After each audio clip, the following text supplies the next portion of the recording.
siempre teniendo pendiente y como nos han enseñado a mirar todas las cosas, o sea, el punto de vista del otro, cómo se siente el niño, cómo llegó ese día, o sea, todas esas pequeñas cositas que a veces de pronto no las tenemos en cuenta y por eso actuamos de una manera que le podemos causar un daño a ese niño porque de pronto él ese día vino diferente, de pronto él ese día, igual con las personas adultas, así como nosotros a veces estamos de buen ánimo, aceptamos todo, pero hay veces que no estamos de buen ánimo y cualquier cosita nos fastidia. Entonces, todas esas pequeñas cositas hay que tenerlas muy pendientes a la hora de ir a hacer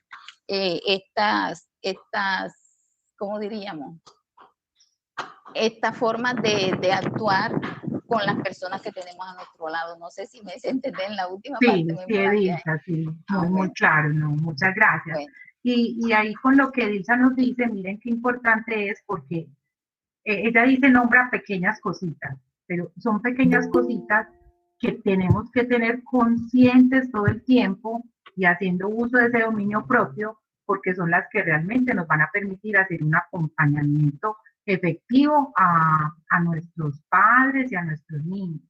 Y miren que cada cosita a nosotros nos va generando también un conflicto. Entonces quiero que nos hagamos la siguiente pregunta. Bueno, y otra claridad que quería hacer con lo que dice Dilsa es que en el estilo democrático hay autoridad, lo que no hay es autoritarismo. Acuérdense que el autoritarismo va de la mano de la violencia, la autoridad va de la mano del respeto. ¿Y yo qué quiero? Que mis hijos y mis estudiantes me respeten o me tengan miedo, porque ahí hay una diferencia muy grande. Y anteriormente se ha confundido que respetar es tener miedo. Es que yo a ese señor le tengo un respeto porque me inspira un miedo, miedo porque grita, miedo porque pega, ¿cierto? Es diferente. Y eso hay que hacer el proceso de conciencia y cambiarlo. Y en el estilo democrático, que es hacia donde vamos como humanidad, hay firmeza y hay amabilidad y hay flexibilidad, porque habrá momentos donde yo no me puedo mover del acuerdo que hicimos o de la norma que establecimos, pero tengo que hacer el esfuerzo intrapersonal de no violentar al otro para mantenerme ahí. Pero mamá, déjame salir, pero ¿por qué no? Pero si ya, pero ¿qué tiene? Yo ya hice las tareas y uno ahí respirando hasta 20 y a veces lo llevan a uno tanto al límite que uno termina gritando. Y ese es el esfuerzo, es el conflicto intrapersonal que yo tengo que trascender. Porque si yo, en el primer insistencia de un hijo que yo tenga de 9, de 10 años, de 15, me insiste, y yo termino, ¡ay, no! Entonces andate. Ya el otro aprendió que me lleva al límite, y yo en el límite digo que sí. Y ese es el conflicto interno, intrapersonal que tendré que resolver en ese momento. Y que a la vez estoy resolviendo ese conflicto interpersonal con el otro que quiere hacer su voluntad, pero que yo como adulto sé que no puede, no se debe, porque mi deber es protegerlo y cuidarlo y mantenerme ahí, sin dañar la relación con el otro, y yo firme y amable. Firme en la decisión y amable para comunicar. Firme y amable. Y ese sí que es un conflicto intrapersonal fuerte por resolver. Tengo dos preguntas antes de que pasemos a ver un videito para salir al receso. Bien.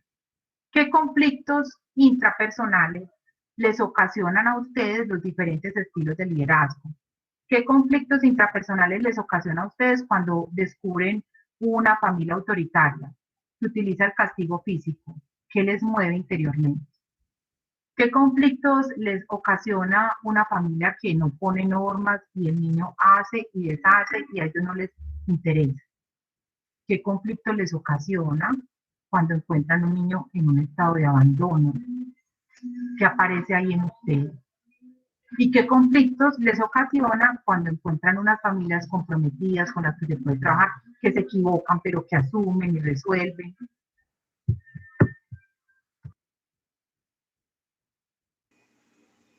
Hola. Adelante, María Teresa. Yo apago el micrófono, es porque por aquí hay un ruido y eso llega feo. Pero dale, adelante.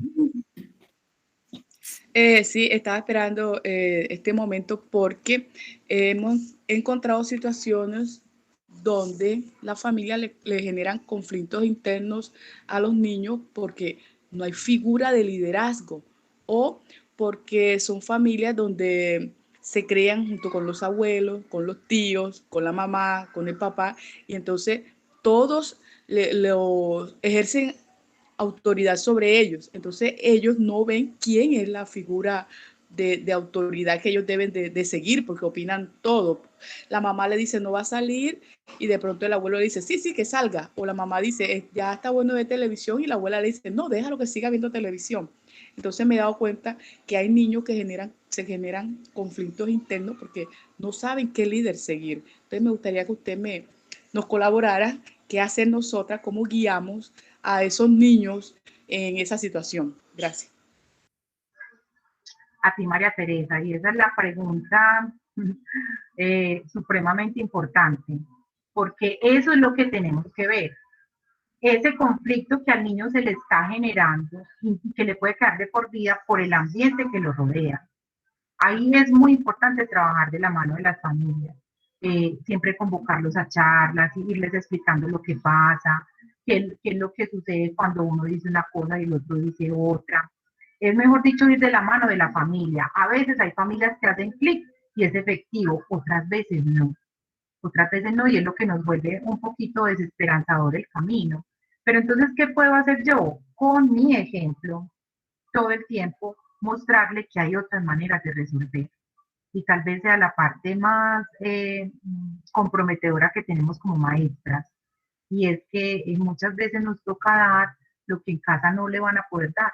Porque yo puede que tenga muy buenas intenciones, pero si la familia no se presta, y hay veces hay tantos conflictos interpersonales en esas familias, necesitan tanta ayuda porque no solamente está lo emocional, también está lo económico, están las historias propias. Entonces, por lo menos que haya un adulto central, coherente, respetuoso, firme y amable en la vida de un niño que le impacte ese cerebro, ya es mucho, ya es mucho. Que haya pasado en la vida sin haber conocido, sin haberse conectado con un adulto coherente.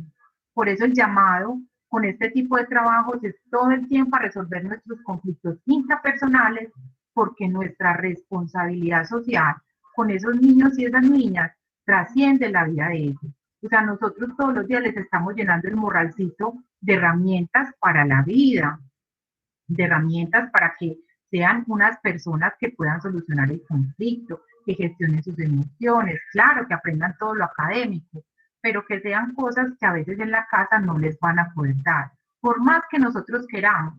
Y eso también es entender que hay un punto donde nosotras podemos llegar y nosotros, y habrá otro en que no podemos, no nos da. Entonces, lastimosamente, esa sería un poco como la respuesta, pero siempre trabajar de la mano de las familias. Cuando uno aborda a las familias también entendiendo que esa persona trae sus conflictos intrapersonales, que no sabemos qué historia trae y no sabemos por qué se está comportando así con los hijos. Y de pronto hacemos esa escucha empática y de pronto formamos un ambiente de confianza y queremos solucionar ese conflicto intrapersonal o interpersonal que está teniendo, la persona hace que es más fácil y terminan diciéndole, profe, gracias, usted tiene razón. Mire, yo voy a tratar de cambiar, no es fácil, pero yo voy a tratar. Y bueno, y ser promotoras de eso, promotoras del buen trato, promotoras de la pedagogía de la palabra, cómo desde la palabra yo puedo hacer tanto por el otro y por la otra, no solamente por los niños, por nuestros hijos, nuestra familia y por esas familias que muchas veces lo hacen porque ni siquiera a veces de pronto tuvieron que comer la noche anterior, pues tantas cosas que hay de inequidad y que generan esos conflictos que como a veces le piden a una familia que tenga buena gestión emocional si no ha podido tener gestión de las condiciones básicas para subsistir. Listo. Bueno, no sé si hay alguna, no sé María Teresa si de pronto responde un poco, pero de todas maneras a lo largo de, con mucho gusto María Teresa, a lo largo de la mañana de hoy y en el otro encuentro que vamos a tener, también vamos a ver más herramientas de eso. Listo, voy entonces a proyectar el videito que tengo, ¿hay alguna otra intervención antes? Voy a mirar el chat que no lo he mirado. Para entonces que miremos este video que nos puede hacer como un resumen de esta primera parte de la mañana. ¿Cómo vamos hasta este momento? ¿Alguna duda? Antes de pasar al video, porque se termina el video y ahí ya quedamos en receso hasta las 10:04. ¿Vamos bien? Listo, entonces vámonos con el video. Aló. Sí, señora. Ok, muy bien. Vámonos entonces con este video a ver cómo nos va.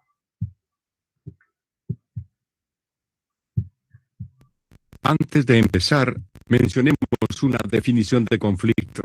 Conflicto puede verse como una diferencia, real o percibida, entre personas o entidades, que son diferentes y que ven y quieren cosas diferentes.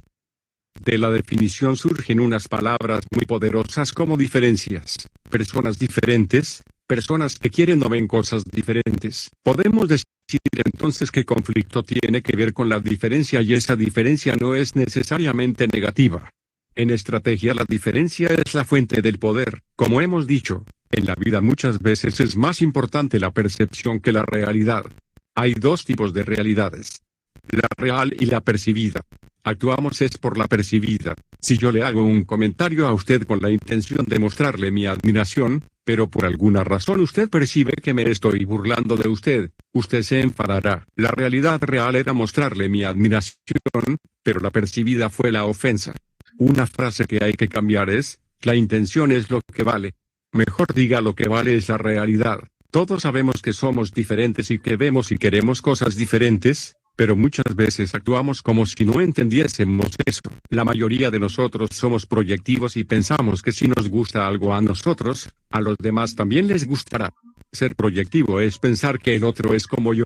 En lugar de ser proyectivos debemos ser empáticos, es decir, ponernos en los zapatos del otro y ver las cosas desde la óptica del otro y entenderlo. Las diferencias son grandes fuentes de valor. Es por las diferencias que se hacen las negociaciones. Si algo no vale nada para mí, pero sí tiene valor para usted, podemos negociar. Es la forma de manejar las diferencias lo que nos hace exitosos o fracasados. Es la forma como veamos el conflicto lo que influye en nuestras vidas. Una frase que usamos con mucha frecuencia es que cuando dos personas piensan exactamente igual en todo y siempre, una de las dos sobra. El que siempre nos dice sí, no nos sirve. Tampoco nos sirve aquella persona que siempre está en contra nuestra. No importa lo que digamos. Tiene más valor quien dice sí o dice no cuando es lo que hay que decir. Para decir sí, no se requiere mucha valentía, pero sí se requiere para decir no. Necesitamos una persona que tenga criterio y tenga valentía.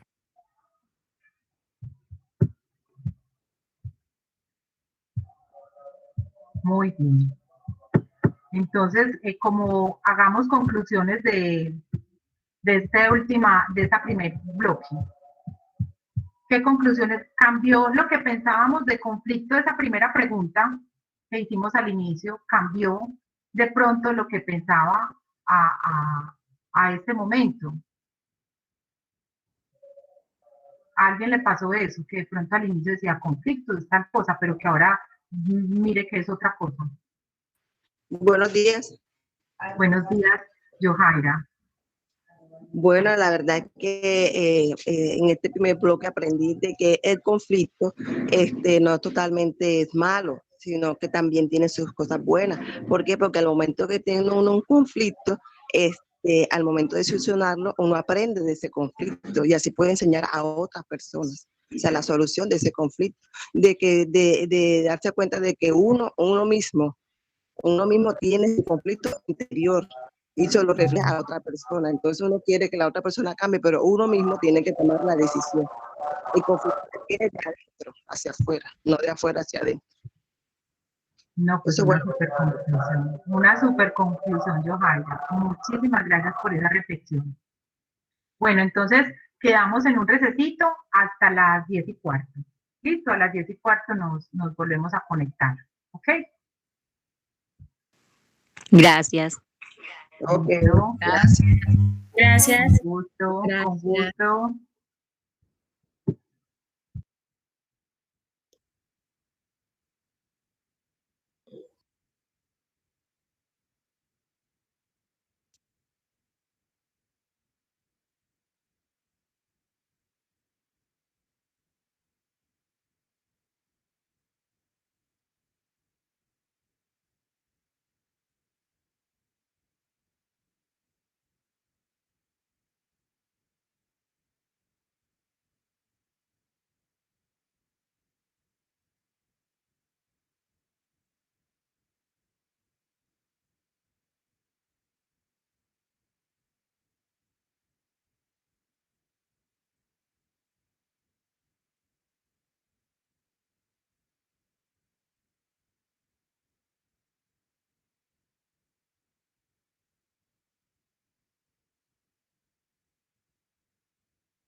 currículum oculto del maestro.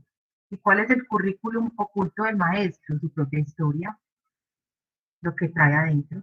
Y así lo trae cada persona, cada ser humano. Y los niños están empezando a llenar su currículum. Y conflictos intrapersonales, que son, se definen como la crisis interna que se produce en la mente de un individuo, causada generalmente por frustraciones y que desemboca en depresiones, inseguridades, abandono de metas e imposibilidad para socializar correctamente, ¿cierto? Esto llevándolo ya a una parte muy extrema, que puede una persona que tenga tantos conflictos internos que no sepa cómo resolverlos, que termina entonces en depresiones, en inseguridades, pero que también en el día a día aparecen esos pequeños conflictos intrapersonales que de pronto nos detienen por un momento, nos dan tristezas por un momento, pero que podemos solucionar. ¿Sí? Y aquí entraríamos entonces en esta imagen, miremosla bien. ¿Y qué podríamos observar o deducir de esta imagen? Que no todos vemos las cosas de la misma forma, ni las entendemos de la misma forma. Muy bien, los niños. ¿Qué más? Nos trae también Vamos con Diana Teresa y luego Elena. Y luego Paulita. Nos trae también a reflexionar sobre el video que vimos anteriormente, sobre las inteligencias, que una cosa es como la realidad que percibimos y hay veces la que no, o sea, o la que nos están dando a conocer, como esas dos caras de la moneda. Súper importante, una cosa es la realidad y otra es lo que percibimos. Puede que mi intención no haya sido la de regañar al niño, pero puede que el niño esté percibiendo que fue un regaño. Y el niño se queda con la percepción. El niño no, todos los seres humanos, pero el niño en especial porque le queda más grabada. Entonces no es que uno siempre tenga la intención de dañar al otro a veces también es el otro como percibe el mundo. Vamos con Elena y luego Paulita. Bueno, hay que respetar el punto de vista, o sea, la perspectiva que cada uno tiene, o sea, no es igual. Gracias, Elena. Paulita. Que dependiendo de nuestra posición se pueden ver las cosas de otro modo. Por ejemplo, digamos que tenemos un conflicto intrapersonal, no lo podemos resolver, pero cuando expresamos a otra persona ese conflicto que tenemos, de pronto ella que está como tranquila nos puede ayudar a buscar, darnos una orientación. Total, así es. Miren todas las percepciones que hay frente a una imagen, ¿sí? Y todo lo que podemos aprender de los demás, de sus percepciones, cuando nos damos el lugar a escuchar de manera empática. Voy a dar un ejemplo para que nos lo imaginemos y quisiera que cada uno y cada una fuera registrando qué le pasa internamente con lo que yo voy a contar. Hay una niña de 7 años que mañana se va a casar con un señor de 40 años y la están preparando para la boda, porque mañana es esa boda y nos invitaron a que asistamos a la boda.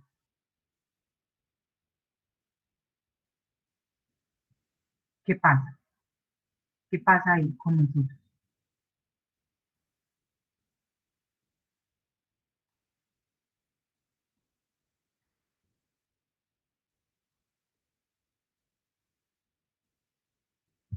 Que de pronto puede producir en ustedes la historia que narré. Elvira, adelante. Pues en este momento me da como un poquito de rabia porque como una niña se va a casar con un señor de 40 años y es algo que no debe ser. Entonces yo digo de que en medio de esta sociedad en que estamos viviendo ya eso no se permite. Y la idea sería hablar con la familia, porque de pronto la familia, la niña no tiene esa capacidad para ella decidirse de irse a casar con ese señor de 40 años. De pronto es la familia la que la está induciendo a eso. Entonces sería dialogar con la familia a que eso no debe pasar. Digo yo acá, pues no sé lo que siento. Claro, Elvira, esa es la intención, decir lo que sentimos, como lo vemos. Paulita. A mí me genera rabia porque se supone que nosotros como padres debemos defender los derechos de nuestros hijos, pero pues lastimosamente en otras culturas sí lo hacen, lo ven normal, y pues digamos que nosotros por medio de las redes sociales, digamos que vemos las historias, pero sí digamos que aquí en Colombia a todos se nos haría muy extraño y creo que los entes territoriales y el ICBF pueden mediar, pero en otros, digamos que en otros países no sé, porque es dependiendo de la cultura. Muchas gracias, Paulita. Por aquí Edisa dice, no tengo micrófono, uno lo ve diferente y hay que aceptar la opinión del otro, aunque a mí no me parezca, creo que se refiere a la imagen anterior. Eso no puede ser, eso me da rabia, impotencia, porque de pronto no la puedo ayudar. Maribel dice, en mí se genera una sensación de dolor, rabia, impotencia, ya que es una situación que no se debería presentar y que en nuestro contexto es una clara vulneración a los derechos de los niños y las niñas. Gracias, Maribel. Edita, ¿qué ibas a decir? O sea, a mí me horroriza, me da impotencia, pero desafortunadamente, y afortunadamente en Colombia, si eso se denuncia, eso es un delito. Pero como decía la compañera, en otros países, por lo menos en el Medio Oriente, eso es normal. Yo leía un documental y me dolía ver que en la noche de boda muchas niñas se morían. Entonces, gracias a Dios, porque aquí no tenemos esa cultura, y si se conoce el caso y se denuncia es un delito. Pero igual sabemos que el matrimonio no, o sea, de pronto es un ejemplo, pero no creo que se haga un matrimonio que se invite entre un señor de 40 años y una niña menor edad, o sea, porque eso es, yo no sé, horroroso. A mí me horroriza. Claro. Puse un ejemplo fuerte, pues muy fuerte, pues precisamente porque son cosas que nos sacan del contexto y es a veces lo que nos hace mirar esos conflictos internos que tenemos, pero también los interpersonales. Y que habrá conflictos que se pueden solucionar a través del diálogo y llegar a una concertación, pero habrá otros que probablemente necesitemos de otras instancias y de otros apoyos para que se puedan solucionar, porque no están en nuestras manos.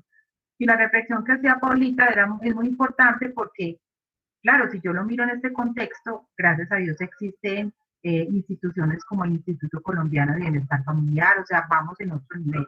Pero si me voy a la India, supongamos donde es una práctica que ha sido normal, ¿cierto? Y en el Medio Oriente, como nombraba Edita, entonces de pronto para ellos lo raro somos nosotros, porque para ellos eso ha sido normal. Ahí van en una escala de evolución también porque ya han logrado acuerdos y están trabajando mucho porque eso no pase y están logrando a través de las leyes. Pero entonces, siempre que pase una cosa, es como la invitación es poder mirarlo de manera global, no para justificarlo, pero sí de pronto para tratar de entender y ver hasta qué punto podemos llegar nosotros en la solución de un conflicto interpersonal o intrapersonal y hasta qué punto no nos compete, porque a veces los maestros nos creemos los salvadores de todo el mundo, y no lo somos. Bueno, voy a volver a compartir pantalla.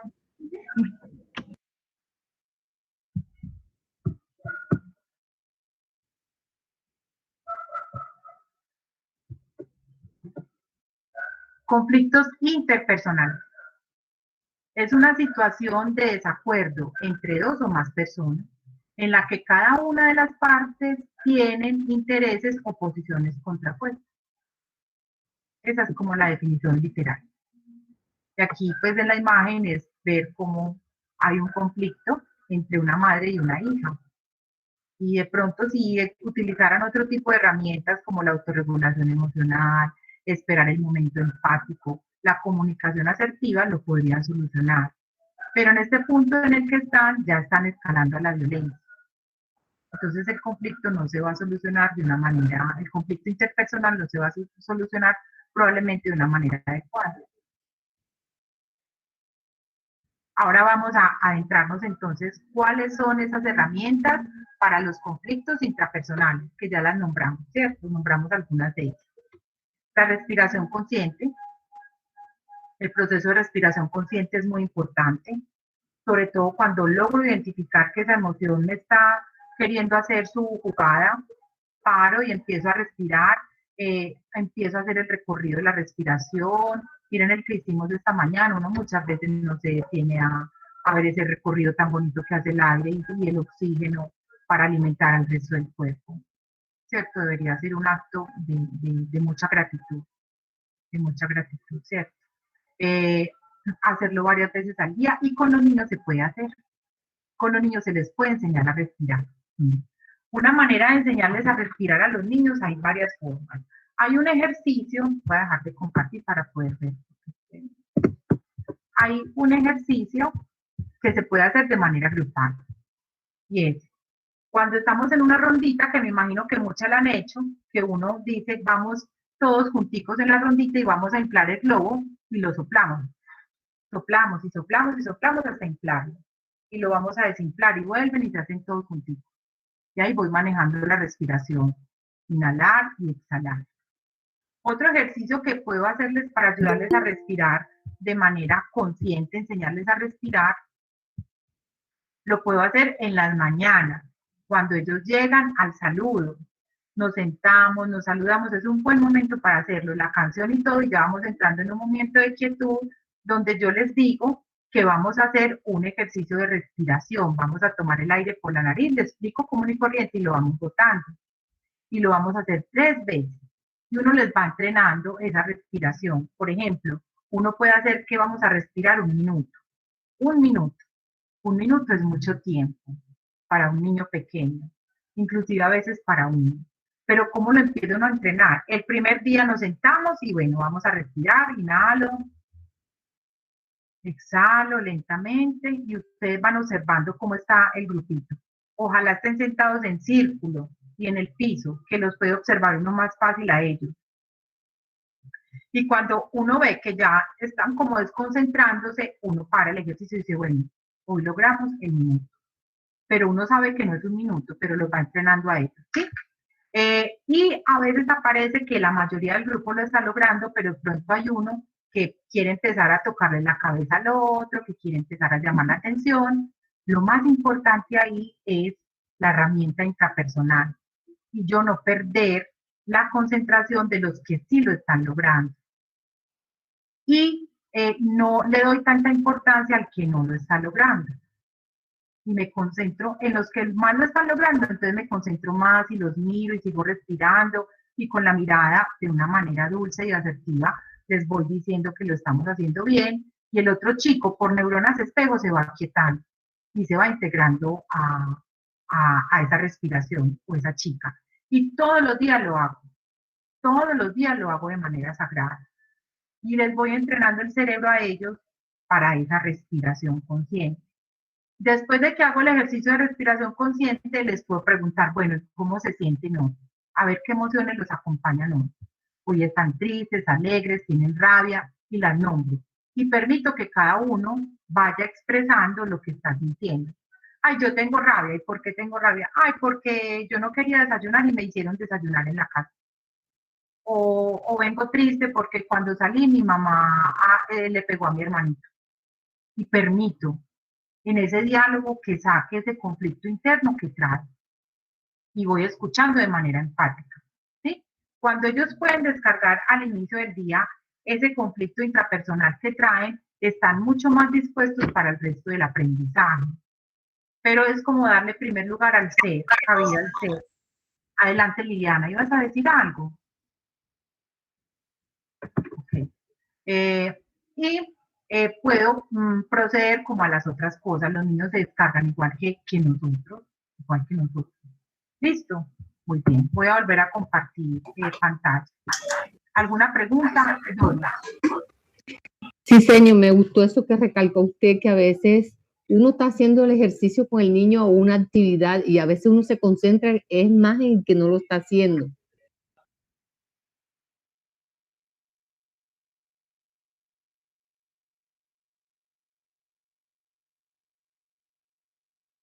Y es una estrategia que nos va a generar Y es cambiar la estrategia. personal, porque yo quiero que el otro esté quieto, ¿cierto? Entonces eso me puede generar a mí malestar, un poco de enojo, ¿cierto? Impaciencia, porque a veces inclusive quiero como irme y sentarlo, pues que sentar, que ya no más. Claro. Y lo desconcentra a todos. Lo que los otros estaban ganando se pierde por uno. Se pierde. Ahí es que valorar lo que los otros están ganando. Y entonces le dejo de prestar atención a ese comportamiento que se puede llamar como una meta errada, porque está acostumbrado a llamar la atención, que si no tiene la atención del adulto encima, él no puede sobrevivir. Y le voy mostrando que yo le voy a dar atención, pero cuando él se involucre en la actividad. En el momento que el niño se involucre en la actividad y empiece a hacerlo de manera correcta, como los demás, inmediatamente lo miro y le sonrío. Sí. Y le doy como una mirada de aceptación para traerlo, ¿cierto? Para involucrarlo. Para incluirlo en todo el grupo.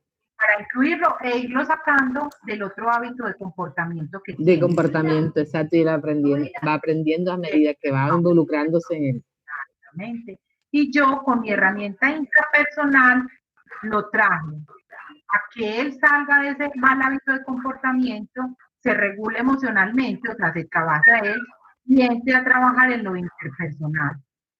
Señora. Es muy válido abrir de pronto espacios de conversación donde de pronto algunos niños se expresan. Es que yo siempre que estoy trabajando, Tomás me quita el material. Entonces le puedo preguntar, ¿y eso cómo te hace sentir? A mí me da rabia porque, bueno, listo. Y después le pregunta a Tomás, tú no quieres compartir porque a veces le quitas el material, sin juicio. Y estoy trabajando herramientas interpersonales de solución de conflictos. ¿Sí? Y Tomás puede decir, lo que pasa es que él siempre tiene ese material. Y yo le digo que si me lo presta y él me dice que ahorita y nunca me lo presta. Y lo único que uno ve es cuando le arrebató el material. Y se perdió lo que estaba pasando antes.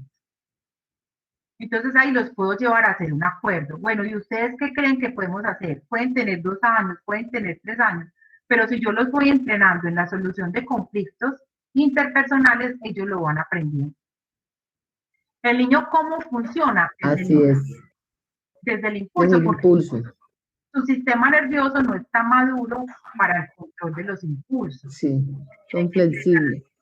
Sí, se tiene que entrenar. Y si un adulto no lo entrena con la conciencia de lo que está pasando, de lo que está viviendo, con mis herramientas intrapersonales, para poder solucionar lo interpersonal, entonces los niños no lo aprenden. ¿Qué es lo que pasa con la sillita del pensar? Me hace el favor y va y se sienta allá que usted se está manejando mal. Yo ya le había dicho que eso no se hace. Se sentó allá. Y cuando esté tranquilo vuelve. El niño va y se sienta. ¿Cierto? Y allá se sienta. Y uno va y le pregunta, ¿ya está tranquilo?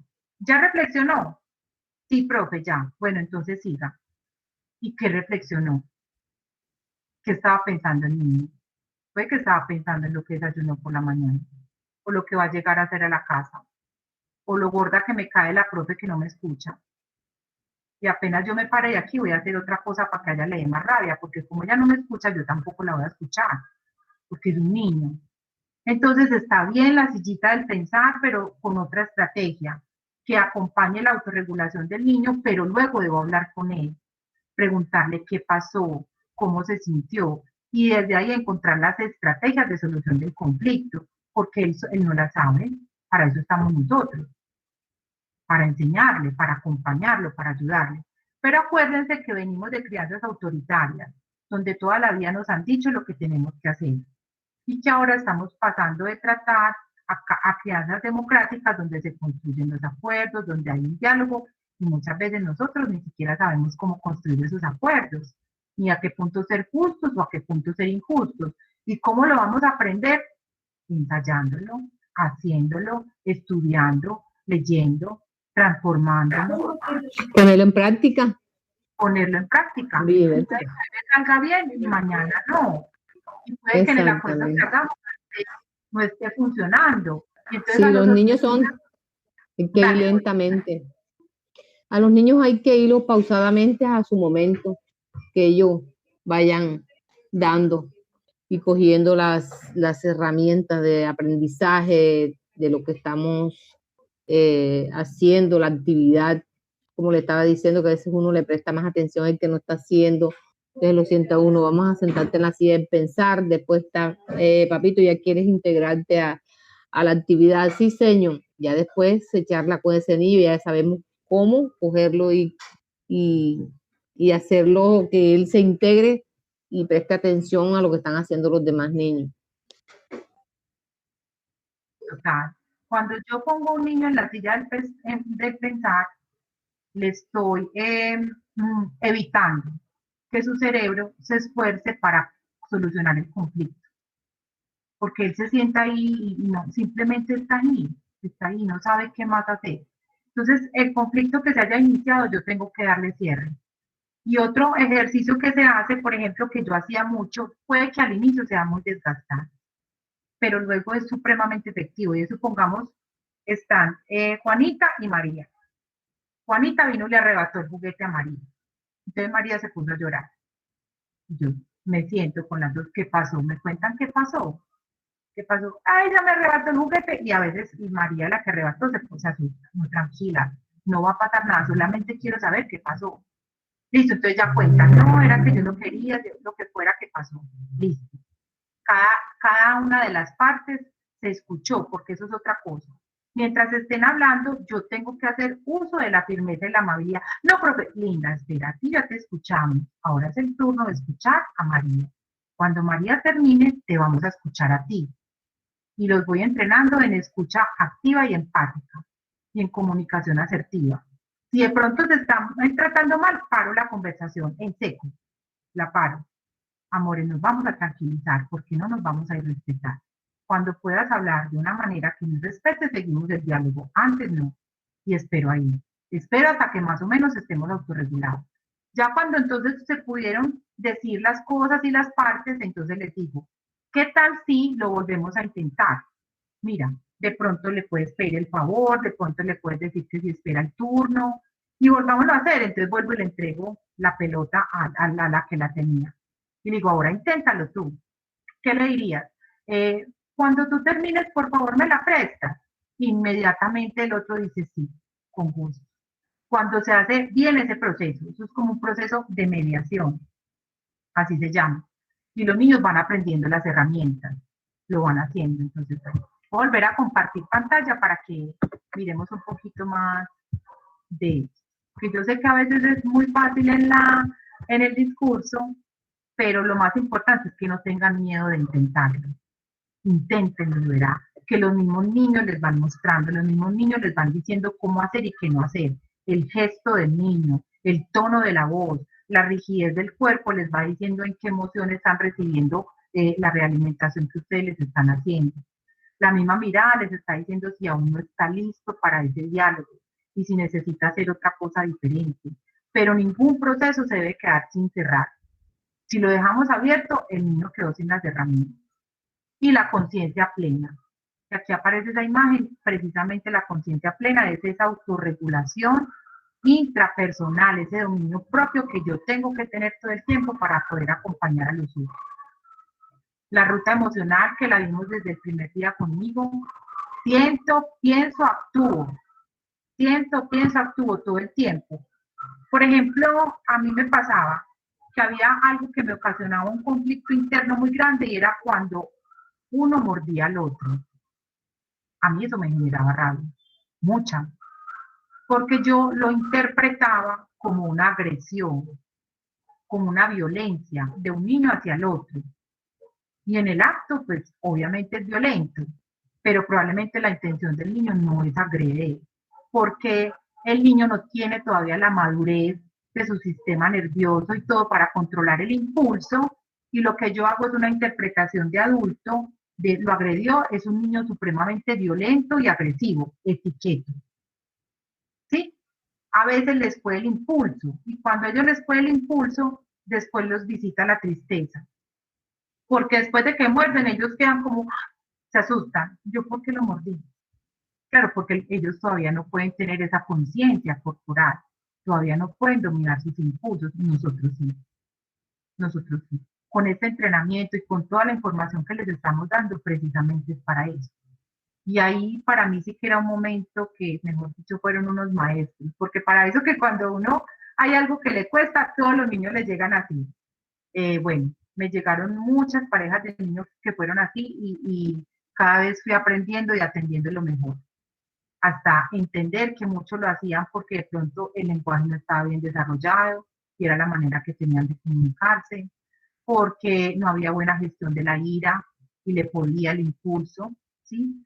Porque de pronto en su casa el estilo de crianza era muy permisivo y estaba acostumbrado a tener lo que él quería cuando quería, y cuando mordía en su casa la gente se reía porque les parecía muy charro, y un montón de cosas que hay que mirar. ¿Listo? Y la gestión de emociones. La gestión mía, cómo voy yo gestionando mis emociones a la par que voy acompañando esto que está sucediendo en mi aula de clase. ¿Listo? Y aquí viene una parte muy, muy importante. Este círculo soy yo, con mi mundo, con mi currículum oculto, con mis habilidades intrapersonales e interpersonales, que las tenga muy buenas o no tan buenas, pero ese soy yo, ahí estoy. Pero alrededor mío hay otra cosa que también empieza a que yo tenga percepciones del mundo, interpretaciones. Acuérdense que una cosa es la realidad y otra lo que yo percibo e interpreto. Está el otro, aparece el otro, y ese otro puede ser el estudiante, mi pareja, mis hijos, mi compañero de trabajo, el señor que va en el bus, ¿sí? Pero fuera de eso, hay otro círculo que también me acompaña, hay otro entorno que está ahí presente, y ese entorno puede ser familiar, puede ser laboral, puede ser social, ¿sí? Y fuera de eso, hay otro más grande, que es la cultura. En qué cultura crecí, qué cosas son válidas en mi cultura, qué cosas no son válidas. Ya lo hablamos la vez pasada, ¿se acuerdan cuando hicimos el ejercicio de esos dichos de las regiones? Que aparecían unos dichos de Cundinamarca, otros de la costa, otros que éramos de acá, paisas, y pudimos ver cómo muchos apuntaban a lo mismo, pero se decía de diferentes maneras, ¿sí?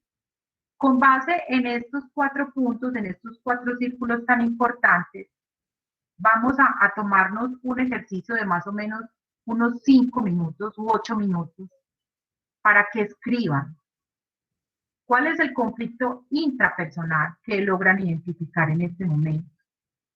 ¿Cuál es el conflicto que logran identificar con un otro, con ese otro que se les venga a la cabeza? Ojalá sea con ese niño que les ocasiona ese conflicto y traten de recordar su carita, sus pestañas, su nariz, su cuerpo, y eso que los mueve a ustedes, ese conflicto